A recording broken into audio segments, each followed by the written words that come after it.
This is Better Decisions, a special podcast series with Aon in partnership with I Hate It Here. I'm Hibba Yusuf, and from February through May, we're dropping one episode a month focused on one thing, the decisions leaders keep getting wrong and what it actually looks like to make them better.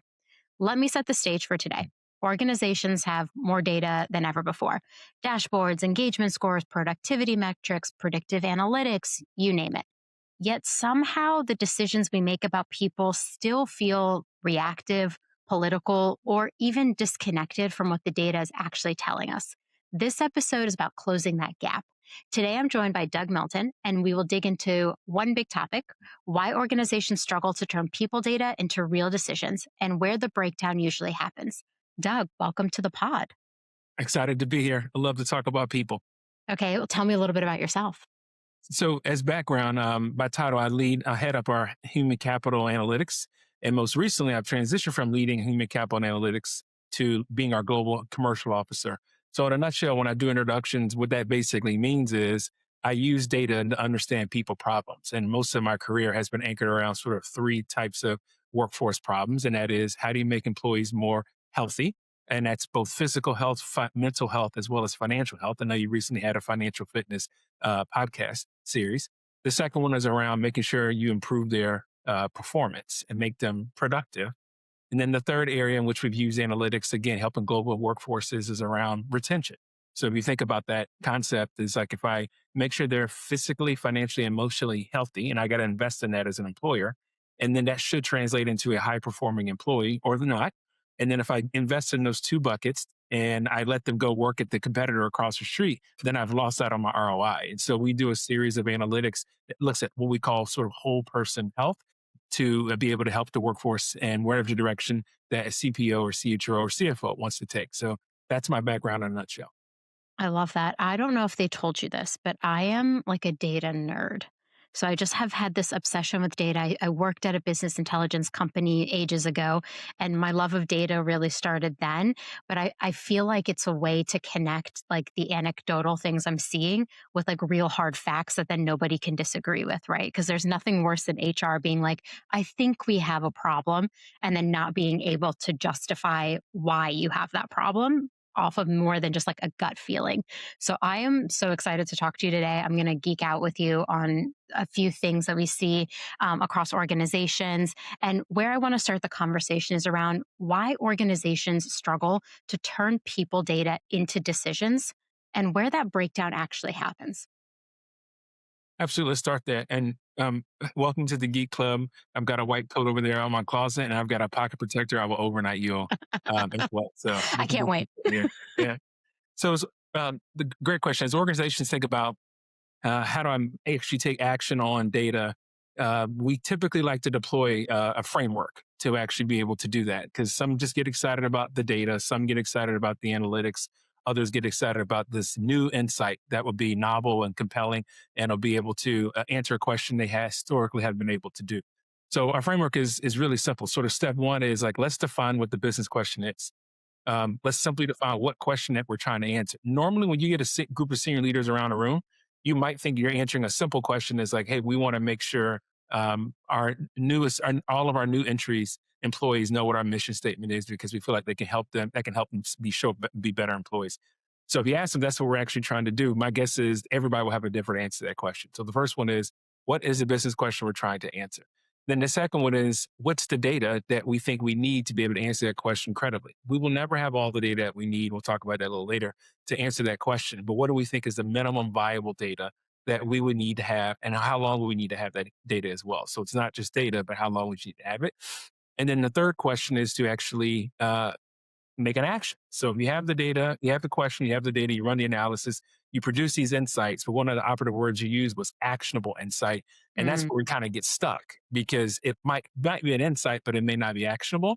And then the fourth and final part of this framework, 4-step process, is once you launch the action, you need to measure if it works. The number of companies that go through this very sort of front end process of defining that question, doing the analysis, putting this new workforce implementation plan in. And then I ask them when I see them 2 years later at a conference, by the way, how did that go? Did you improve the employees' health? Were people able to retire at the ideal age, et cetera? It's like, oh, I don't know, Doug. We put it in like the consultant told us to do.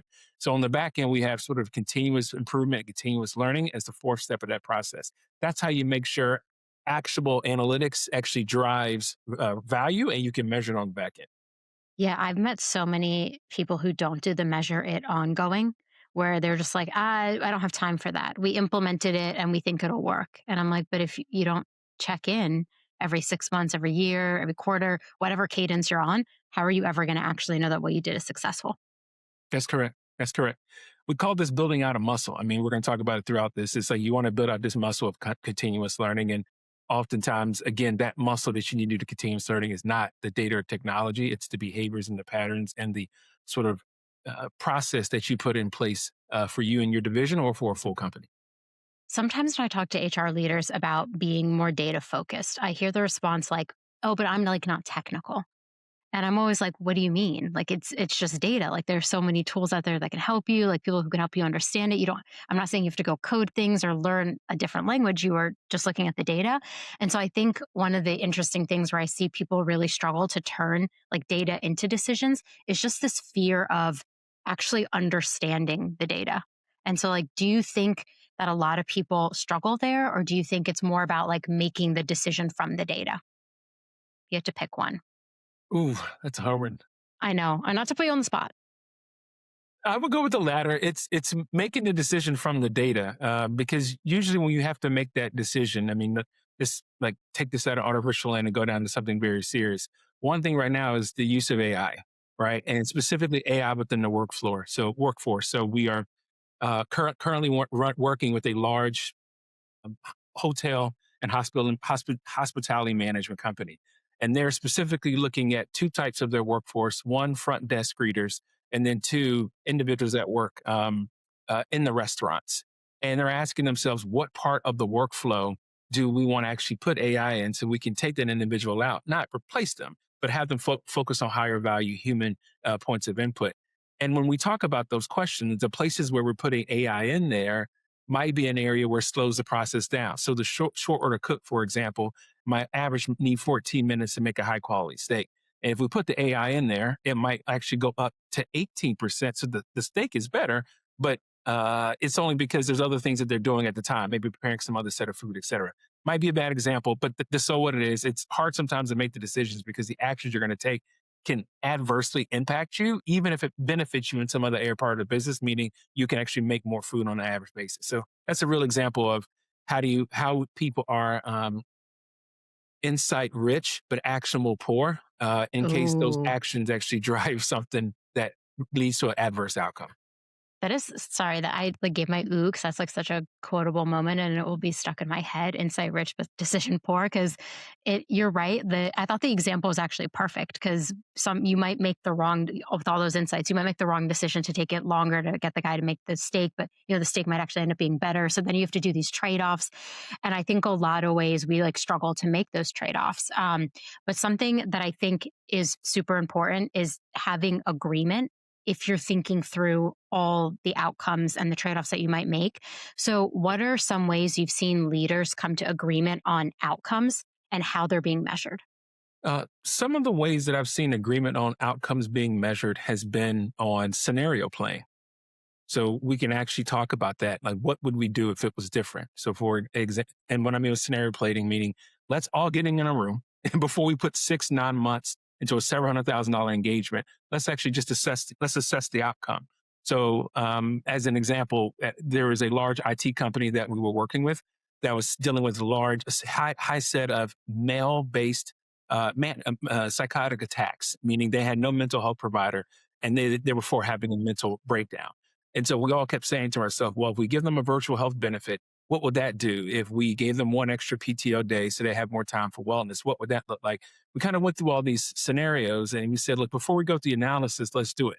What if we actually came back and said, every single high tech software engineer, male or female, we have to think about equity here, of course, we're able to get 10 more PTO days a year. And if we did that, the data science tells us that the number of people getting admitted to the hospital for mental health disorder goes down 15%. I'm making this up. Well, that's great if it goes down 50%, but if we do for 5 days, it doesn't do 15%, it only goes down 7%. So then you have to sit here and say to ourselves, all right, if this was our conclusion, and we know we would get lower emissions from mental breakdowns if we actually gave them more PTO days, but that then increase our cost, right? Our overall cost for the employee, because now we're paying them 10 times a year to not work, but to take care of themselves. What's the ROI on that? And so if we do that scenario plan and you're saying, look, Doug, I don't care if your study said we can give them 2 more days. I can't afford it. So I can't entertain 5 or 10 days. Then we stop and we go back to like, okay, well, then let's rethink, is this the problem we want to focus on or is there a different problem? So I find that sort of creating those mock scenarios and putting the best case, worst case in there and seeing in that boardroom what decisions are they going to make oftentimes will inform whether or not even goes down the path of leading to an empirically based business decision. Yeah, because like imagine you didn't get that agreement at first, and then you got to an outcome, and everyone was like, "Wait a minute, we can't afford this." And then you're in like a conversation where you have to pull everything back. I worked with a CEO once who talked about things as like a two-way door or a one-way door. It's like a two-way door, you can walk back the decision. A one-way door, you walk through, you can never go back. And so when I'm trying to get alignment on even business stuff that I'm working on, I'm always thinking with that thought in mind, like, is this something we could walk back or not? And then try to get closer to that alignment so we're not in a situation where we make a decision, we get to the very end, and then someone raises their hand and goes, wait a minute, how did we even get here? Or my CFO says, wait, that's going to actually cost us way more than we forecasted. We can't do that. So I love the scenario planning as an effort to get everyone on board and on the same page. And it could possibly also bring up ideas and outcomes you didn't even think were possible. But from like the group being together and strategizing, you come up with something new. If you notice the first two things that we've talked about so far today, in question number one, step one was define the business question. In this last question, our first action would be let's do some scenario playing. In neither one of those cases did we talk about actually advanced analytics, predictive modeling, generative AI. We never said any of those words, just to really underscore that the first couple steps in each of these process, it really has nothing to do with a PhD in biostats. That's not what this is. It's about asking the right question. Okay, so we've touched on a few different things, but we haven't actually gone deep in like the data piece of it yet. So, what's the difference between collecting more data versus making better decisions with the data you already have? I thought a lot about this. This is one of the most misunderstood attention in analytics. You know, people often equate better decisions with having more data when in reality they're sort of two different things. I've seen a play out where people want to become data junkies and have all the data before they make a decision. And then we talk about folks that feel responsible for not necessarily balancing the data, but having the database result, which is the science, with the art of this, saying like, hey, that's good, but I don't think we need all of it because there's an art component to it as well. That's outside of the data. To give this like a very real example to your question, um, with making decisions with the best data you have at the moment being my preferred recommendation. I originally started my career by the bedside, not in employee benefits. And by being at the bedside, specifically working in EDs, when an individual comes in reporting a chest pain, at that time, you could go back and look at their Apple Watch results from when they ran 3 weeks ago. You can go back and see sort of were they eating healthy during the holidays that we just can't pass from month to month. But at the reality, when you're in the ED and a person's reporting chest pain, you have to make the best information with that data you have available right there in the moment. So at a minimum, you're going to take a blood panel, and that blood panel is going to tell you whether or not their insulin level is too up, too down. It's going to tell you whether or not what their white count cell is. It's going to tell you what the current blood pressure level is, et cetera. And these are all in the data elements that we can use in the moment. Again, I would love to be able to see their last MRI or CT scan. I'd love to be able to see how many hours they got to sleep. I'd love to be able to see what their BMI was 3, 6, 9 months ago. But at that time in the ED, I've got a very limited set of data to make a critical decision about the future of someone's life.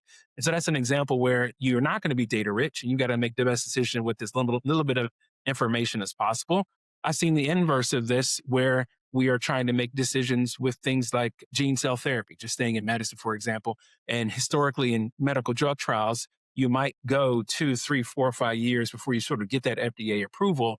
With gene cell therapies, right? The sample sizes are tiny and we're looking at 6, 7, 8 months of data. So you go from a world in the pharmaceutical space, right? Some of the most prevailing therapies out there to manage chronic conditions have longitudinal records of hundreds of thousands of individuals, and that is a correct data-rich situation to make decisions for the FDA.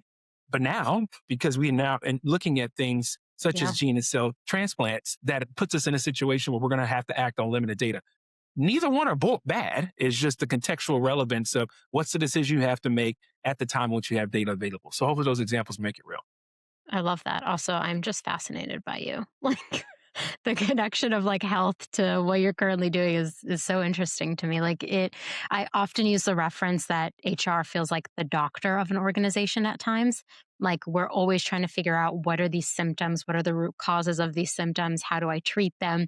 And so I always joke that like I like to put my doctor hat on for every problem because it's not just this one isolated thing. Usually everything is connected. And that's where, understanding too, like what data you've collected versus what you want to collect in the future can also really help you as you're the doctor of an organization, not diminishing doctors who go to a lot of school to do their job.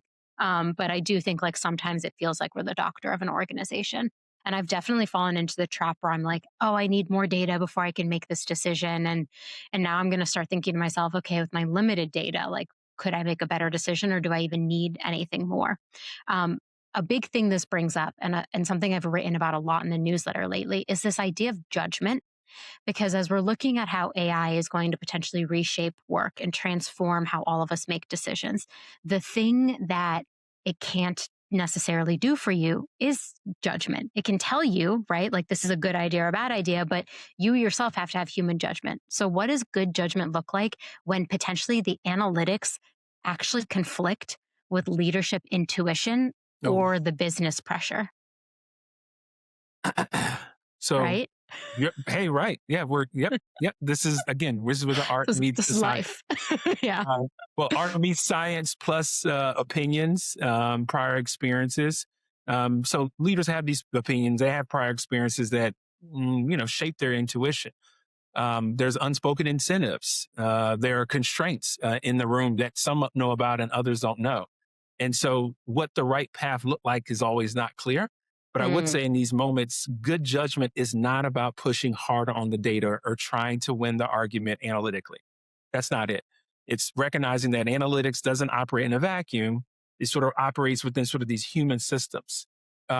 So no affiliation at all. No commercial affiliation at all. Um, there's a book out called Competing on Analytics, and Competing on Analytics, The New Science of Winning. It's by Tom Davenport. And one of the things he has in there is he calls it the analytic maturity pyramid. And this is, again, competing on analytics really in corporate America and for large employers. And if you look at that pyramid, the bottom of the pyramid, which is essentially the most immature, all it is like, yeah, we think we should get into data, but we've all been doing this for 35, 40 years. Our CEO's got 28 years of experience in this. So if he says something, and the financials are kind of directly there, we're going to move forward. Then if you go up the analytic maturity, all of a sudden, row two, you actually start to say, yeah, you know what? We need a structured data governance and a data lake. We need to move and actually acquire an analytics team. Okay. So that's kind of the layers two and three. And when you get to the top of the pyramid, four or five, um, fundamentally it says your organization is the DNA of your organization is are actually making fact-based decisions with sound judgment. So it's not saying just analytics or just sound judgment. It's saying you're able to do them together. And it's an integral part of what you're able to do.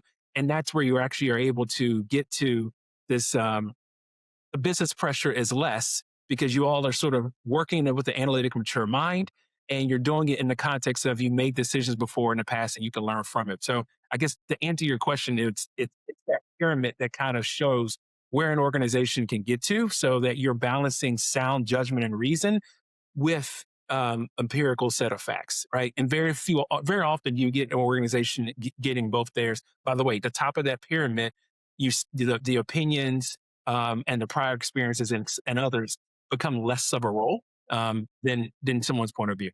yeah, it's so hard sometimes with to balance the like leadership intuition piece, especially when you have people who potentially have done the job for like 20 plus years, 30 plus years, 40 plus years. Like they think they've seen it all and they've seen quite a bit. I don't want to diminish that experience, but it is really hard when you're up against that and you are trying to advocate for something from an HR perspective that is like directly in conflict with how the person sees the situation. So I love that you're talking about that pyramid and how to get through that, because it's been one of my toughest challenges, candidly, as we're like dealing with executives who have a very strong point of view on something. And it's almost like sometimes I have to bring the data to even get them to start thinking outside of their regular thought bubble. It's been so interesting to see that happen in real time. The the one example I'll give you is very common would be you ask an organization, what does it take to retain their top employees? And Mm, most of them immediately say pay, or employees, retain your pay, employees. I pay. mean, said, Yeah. they said they jumped to pay. There was a 2024 Gallup poll that came out that said when you looked at the top three reasons in 2024 an individual left an organization, number one was I saw 37% of them said I saw no pathway to career advancement. I just didn't see like what's my next role, what's my role after that. That's what 37% of them said. 31% of them said I don't believe in the culture. My manager is toxic. Mm. They're making us go back into the office, whatever that may be. And then 16% said it's because of pay. So again, this is a question of judgment. And, most CFOs say, well, look, CHRO, everything would be okay if you're able to double the salary of everyone. I bet our attrition rate would go down significantly. And actually, that's not the case. There's other two elements play much more of a factor than just pay alone. Yeah, I love that example because every day it feels like we're battling an assumption in HR. And so, like, my feeling of dealing with that, a lot of HR leaders tell me, like, I feel like my judgment isn't trusted, or I'm the business leader that gets the most amount of questions about why I want to do something. And like, frankly, I have seen that. I've seen marketing sometimes gets to run an initiative that I would have had to have like jumped through hoops to even get my people program to the place where it wanted to be to do that. And I mean, I think it's because everything impacts the employees. And at the end of the day, like, we can't grow our business without also, our employees being effective at their job. But it is such an interesting predicament so many of us find ourselves in, where we are just battling to get the authority we deserve. And for so long, people have said, like, HR needs to earn its seat at the table. And I have said, I hate that statement. I'm like, earn my seat. Like, my seat should be cemented. If the most important thing driving the business forward is the people, don't you think like I should always have a seat there? And like, my expertise should also be respected in the same way it is for everybody Yes. else. But Yes. it's like the wildest thing when someone says HR needs to earn its seat at the table. I cringe every time because I'm like, no, no, we are potentially one of the most important functions, especially in the day and age of AI, where workforces are transforming and the world is changing so rapidly. Like, who do you think is going to minimize the amount of chaos at your organization other than an HR leader? And so, like, I always say, like, data, when you're at the table, it's there, you're supposed to be there, but like, data can be the thing that takes you from, I have an assumption, to, I have an assumption and I know this is how it'll play out. Here you go. I have the data. So I think like balancing the two of, we also should have the right to have our assumptions, but bring our data to the table to make sure that we are also respected for our opinions and viewpoints. Um, One question I've been asking every single guest this special series is, what is one analytics driven decision companies keep getting wrong? And what would a better business decision look like?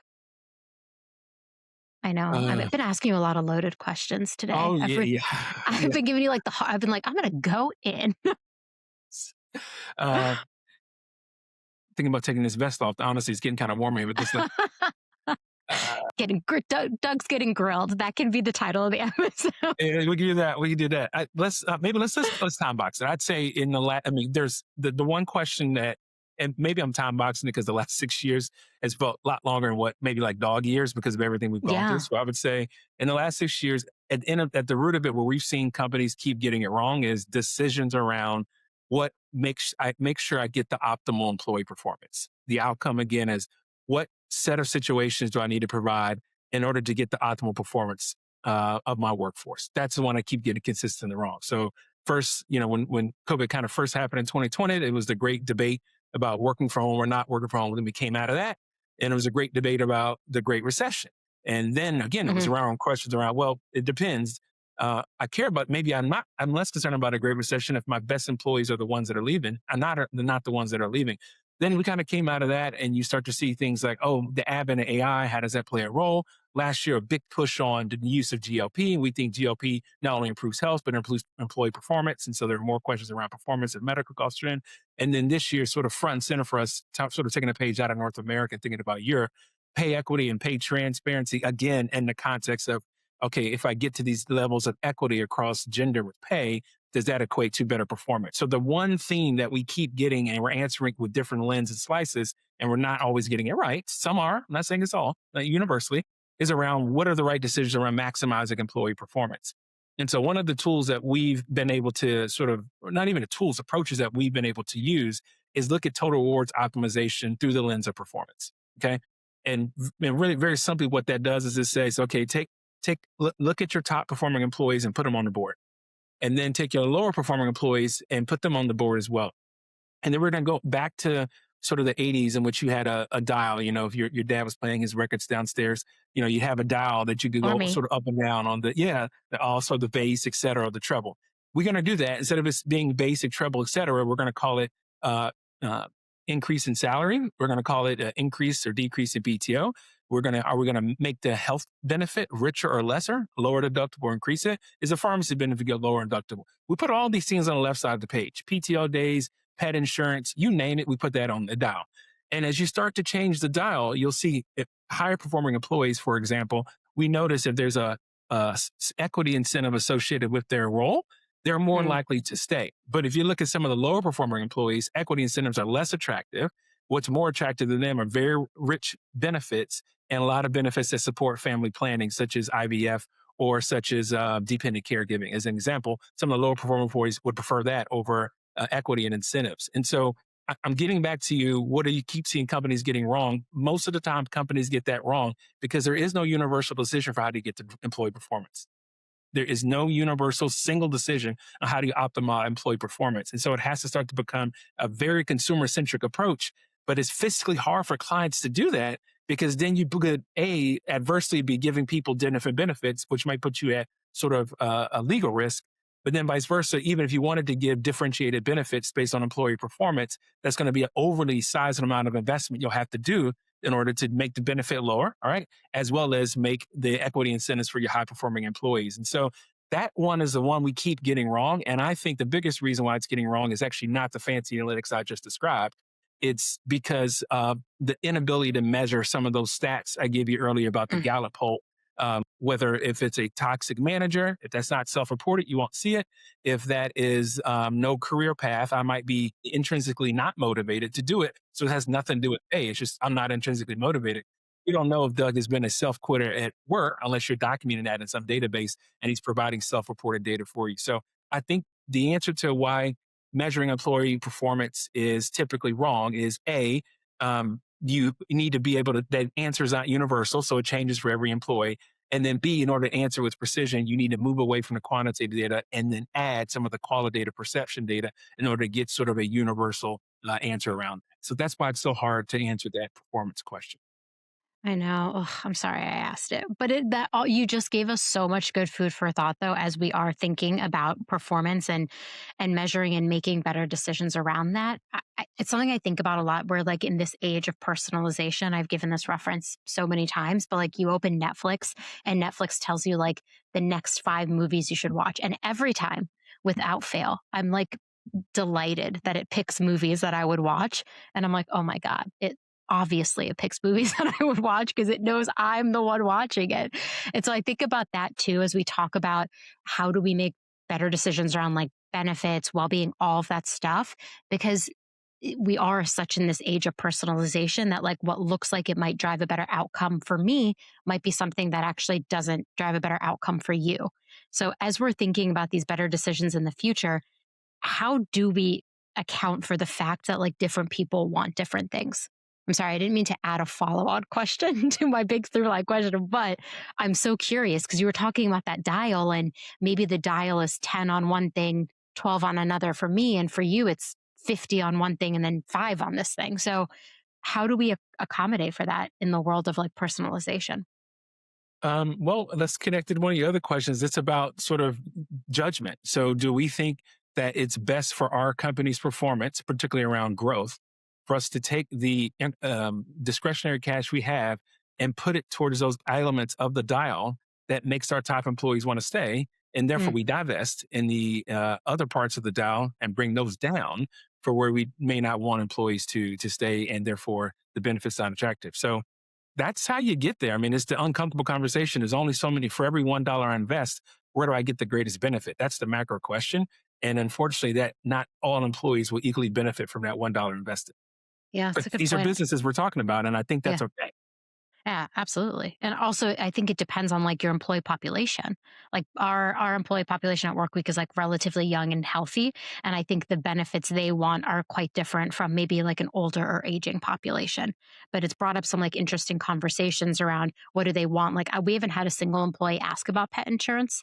We give like a bunch of other benefits like a book stipend, 401k match, like financial well-being, that type of benefit. We have not had a single person ask about pet insurance. And so it's just interesting to think about in this era of personalization. How do you kind of actually meet the moment where it's at and the employees where it's at? And I love that you connected it to the business. Like, unfortunately or fortunately, you should know what your top performers want because that could move the dial on performance as a company as a whole. And that might be a hard thing to hear, especially as when we bring up topics around like equity, like you said, you want to make sure that there's equity, but at a certain point, like you have to make the decision on what is going to help push the business forward. It's definitely complicated. Like none of this is easy work. And I feel like it requires so much nuance and judgment. So thankfully, I think HR will maybe always have a job. There's this joke on the internet where it's like AI will replace HR. And every time I laugh because I'm like, I would like to see it try. Like it it could have this job. We'll see what happens. So I mean, no, but coming back to that judgment piece, I have really enjoyed our conversation today. I took a bunch of notes on that framework you mentioned, and this was really helpful as I'm thinking through, even for my own personal benefit, what kind of decisions we're making at my org and how are we aligning on outcomes and what's best for the business. So, Doug, thank you for today and sharing your expertise. Like I said, but it's been great spending some time with you today. And like I said, that pocket protector is on its way to your home. I can't wait. Thank you.